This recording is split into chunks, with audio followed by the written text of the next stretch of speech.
He burst into Hollywood like a hurricane, fueled by rubber-faced expressions, absurd one-liners, and a style of physical comedy that left audiences gasping for air. At first glance, Jim Carrey seemed to have everything any entertainer could ever dream of: wealth, international fame, and box office dominance. Yet beneath his trademark grin and slapstick genius, a much deeper, some might say darker, story was unfolding. From living in a cramped van as a teen to earning record-breaking paychecks. From the heartbreak of repeated rejection to worldwide superstardom, Carrey's trajectory was both exhilarating and mystifying. But as his star climbed, he began to question Hollywood's very foundation. How could someone so wildly successful walk away from the spotlight to embrace a startlingly different perspective on life and identity? Welcome to Buzzed Celebs, your one-stop destination for shocking celebrity revelations and hidden stories that most fans never hear about. Today, we'll dive headfirst into the journey of Jim Carrey,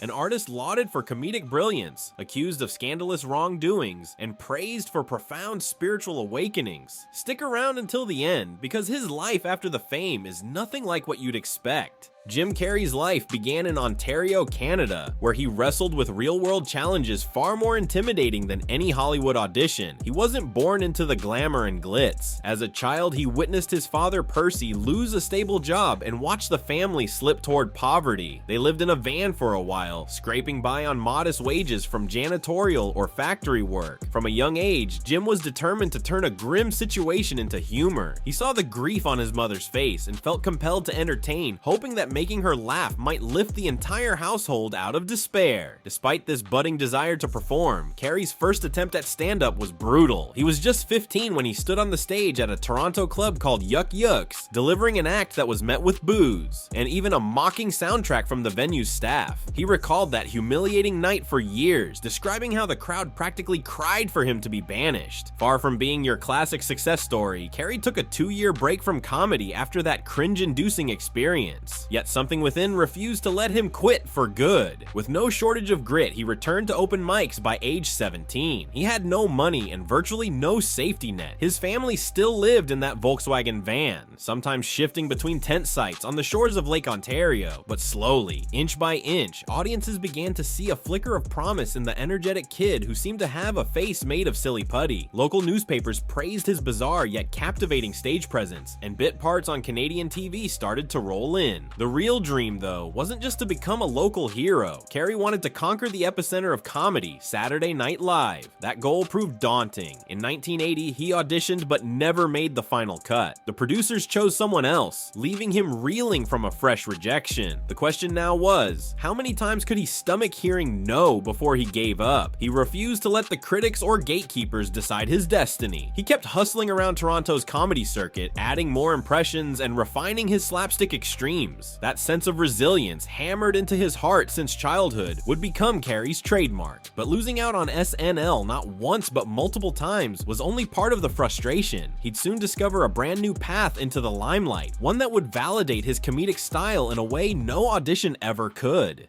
With unshakable optimism, Jim Carrey packed his belongings and left Canada to chase the neon promise of Los Angeles. It was the early 1980s, and the comedy scene in LA offered two pivotal spots for aspiring legends: the Comedy Store and the Laugh Factory. Standing on those stages, Carrey tested the waters of Hollywood's famously tough crowd. He still endured plenty of lukewarm receptions, but word spread about his unique comedic approach, heavy on impressions, stretched expressions, and physical gags that often overshadowed any actual jokes. He was good enough to catch the eye of television executives. For a moment, it looked like the famed Tonight Show might be his big break, but after a single lackluster set at a smaller club, the show's talent scouts yanked their invitation. Another heartbreak, another reason to quit. Yet Carrey still clung to a self-described psychotic belief system that somehow, someway, another opportunity would present itself. A glimmer of mainstream success arrived with a sitcom called The Duck Factory in 1984. It seemed like a golden ticket, a lead role on an NBC series, a chance at comedic immortality for the 22-year-old. But the network aired episodes out of order and mishandled promotions, dooming the show before it could develop a fan base. Once again, Carrey found himself overshadowed. He kept forging ahead. A lesser-known film called Once Bitten put him on the big screen, but critics panned the final product. Meanwhile, he tried 2 more times to join the cast of Saturday Night Live, only to be turned down repeatedly. Many so-called experts claimed he wasn't wasn't really a comedian, or that he relied solely on impressions instead of proper stand-up material. Desperate for something fresh, he took a role in the 1988 comedy Earth Girls Are Easy, which featured Damon Wayans in a smaller part. That on-set friendship turned out to be Carrey's real stroke of luck. Damon was so impressed by Jim's ability to contort himself like a cartoon character that he insisted his brother Keenan Ivory Wayans audition Carrey for a new show called In Living Color. At a time when sketch comedy on TV was predominantly white, In Living Color revolutionized the genre, featuring a diverse cast unafraid to poke fun at politics, race, and Hollywood itself. With his over-the-top characters, like the manic fire marshal Bill, Carrey finally had a platform that celebrated his wild style. The show's success catapulted him to a bigger stage, culminating in the 1994 comedic phenomenon Ace Ventura, Pet Detective. That role was classic Carrey, loud, rubber-limbed, and unfiltered. Critics were skeptical, but the audience response was electric. Suddenly, the kid from Canada who once got booed off stage was a box office darling, and it was just the beginning. From the moment Ace Ventura raked in millions, Hollywood realized Jim Carrey was a guaranteed moneymaker. Next came The Mask, a visually explosive comedy that showcased Carrey's genius for creating vivid, cartoon-like characters. He turned a borderline silly premise into a runaway hit, garnering over $350 million worldwide. As if that weren't enough, he also starred in Dumb and Dumber, which hauled in another $250 million. His lovable half-wit Lloyd Christmas became an instant pop culture icon, cementing Carrey's status as a comedic giant. Even established studios were forced to rethink Carrey's value. He was no longer just a scene stealer, he was the scene. That seismic shift led to a historic milestone. Jim Carrey became the first actor to command $20 million for a single film, The Cable Guy, in 1996. The press latched onto that figure, dissecting it in headlines and talk shows. Many implied that the sum was outrageous. Others believed Carrey was now unstoppable, effectively rewriting the rule book for comedic actors. Despite the hype, The Cable Guy didn't wow audiences. Its darker comedic tone clashed with the public's expectations of a zany Jim Carrey film, and critics quickly labeled it a disappointment. Carrey stood by the risk he had taken, arguing that true artists evolve. After all, if he kept regurgitating the exact same brand of humor, wouldn't fans eventually get bored? He returned to lighter fare in Liar Liar, collecting near unanimous praise for his portrayal of a lawyer forced to tell the truth for 24 hours. The critical and commercial success proved that he could still captivate audiences when operating in his trademark comedic lane, yet the seeds of creative curiosity continued to grow, leading him to a film that would forever alter his public image.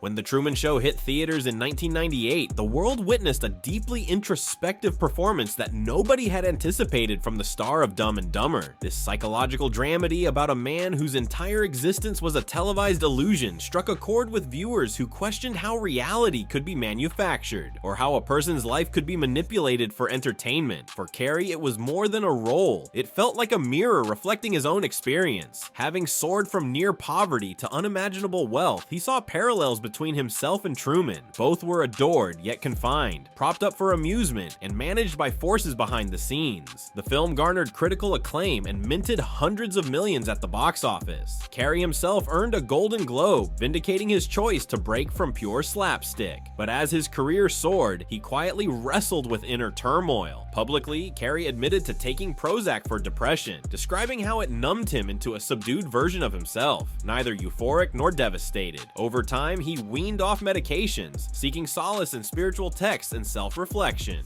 Books by Eckhart Tolle and other spiritual teachers illuminated the possibility that identity itself might be a construct. The comedic virtuoso who lived to make others laugh suddenly began to wonder whether external success and applause held any true meaning. After starring in top-grossing comedies like How the Grinch Stole Christmas and Bruce Almighty, he reached another impasse. The fulfillment he craved couldn't be found in bigger paychecks or guaranteed blockbusters. So he pivoted again, drifting toward more introspective projects and even stepping away from the limelight for stretches of time. Yet the deeper he explored his own psyche, the more challenges emerged in his personal life, ones that threatened to overshadow his cinematic achievements.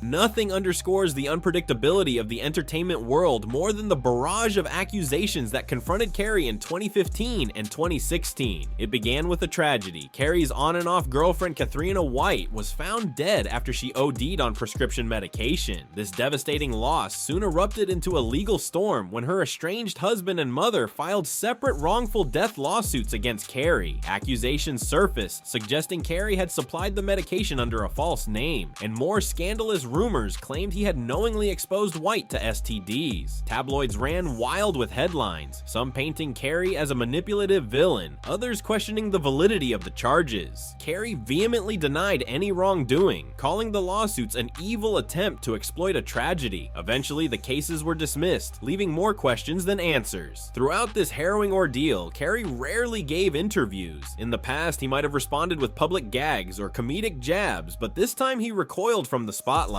And when he did speak, his tone was markedly different from the wisecracking showman the world had come to expect. These allegations, combined with the emotional weight of losing someone close, cast a dark cloud over his life. To outsiders, it looked as though Jim Carrey had retreated into isolation, perhaps broken by the grim realities of legal scrutiny. But what came next was even more unexpected. Instead of trying to regain his old comedic throne, Carey doubled down on a profound existential critique of the very industry that made him a star.